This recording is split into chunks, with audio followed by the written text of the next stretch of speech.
ناس بتسأل على موضوع الانترفيو، والموضوع ده بيتم ازاي او؟ بص، بتختلف من جامعة للتانية، بس الأغلب إن هو مثلا سي أنت بتقدم، يروح هو الجامعات بتقسمها إن مثلا دلوقتي أنا الأولوية عندي إن هو قريب مني، امم. والجامعة التانية تقول لك لا، الأولوية عندي الجي بي إيه. امم. يعني وأنا تعرضت لموقفين، يعني مثلا في سينا كان هدفهم الأولاني هل أنت هتعرف حوار ان انت تستحمل المكان البعيد، مش عارف ايه الكلام ده، دي امم. كانت اول اولويه عنده. امم. تاني حاجة ان انت تعرف تعمل برزنتيشن والكلام ده، بعدين جي بي اي.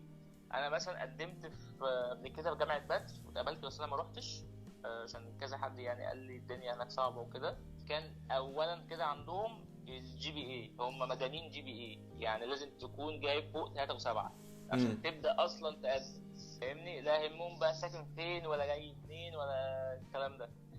فهي بتختلف من جامعه للاخرى، بس هي مش بتخرج بره ثلاث حاجات: انت ساكن فين، الجي بي اي قاعد كام، بتعرف تعمل برزنتيشن ولا لا. حوار الجي بي اي ما بقاش يفرق قوي الصراحه مؤخرا في الجامعات الحديثه، يعني ممكن بدري بتهتم بالحوار ده لانها جامعه مخرجه واصلا مش محتاجه تجيب ناس قديمة. من بره.